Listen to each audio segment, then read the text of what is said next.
По-моему, вывод российских войск — это политический сигнал странам Запада. Ясно, что в России сейчас экономический кризис. Но если бы кризис был настоящей причиной вывода, то они бы этот вывод не объявляли. Они бы просто сократили количество военных ударов и объем военных операций. Это сигнал того, что Россия как бы поддерживает мирный процесс и не принимает участие в сирийской войне. А война еще не закончилась, она продолжается. Думаю, что можно сказать, что Россия выводит войска из Сирии из добрых побуждений. Нравится вам или нет, это решение было принято президентом России.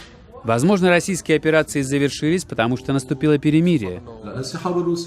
Может быть, решение о выводе российских войск всех удивило, но я думаю, что это часть международных договоренностей между региональными и мировыми державами. В этом смысле мы, сирийцы, даже не решаем нашу собственную судьбу. Думаю, трудно сказать, что это положит конец войне. Этот кризис может продолжаться еще несколько лет. Однако из-за вывода российских войск, возможно, в Сирии воевать станут меньше.